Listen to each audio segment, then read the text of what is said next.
Here we have a heated seat. This is getting installed on the AT10. This is the pad. What we have is the controller and the wiring and the connection. Here's the seat, the AT10, and this is the way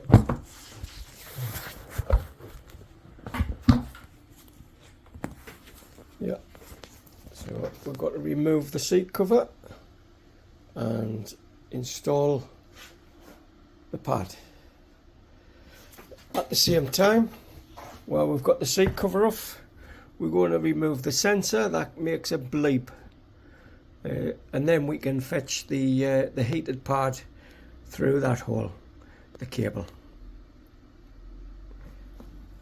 On this side we have the staples that's keeping the seat on. So what we've got to do is remove all the staples up until this point. So without further ado, I'm going to crack on and then I'll show you once I've got the seat cover off. There we go, guys.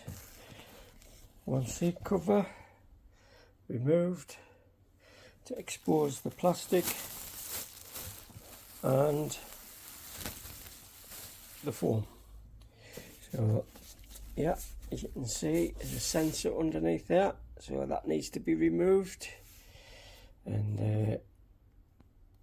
the heated element installed, and the seat cover put back on.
There we go, guys.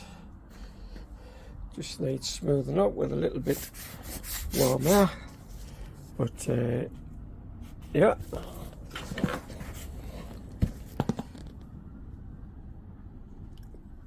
Couple of staples need taken out, but that's generally it. And the power cable coming straight through the middle.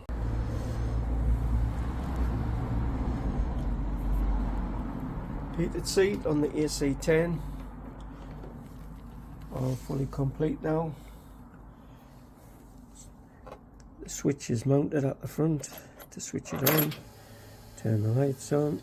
There we go. Keep the button pressed for 5 seconds and switched on. That's the hottest setting. That's a cooler setting. Tried it on Sunday. The red setting was quite warm. Switched it down to the green and it was very comfortable. Considering it was a very cold day, the seat worked extremely well with the heated grips. Yeah, very pleased with that. Easy as that. Nice simple modification.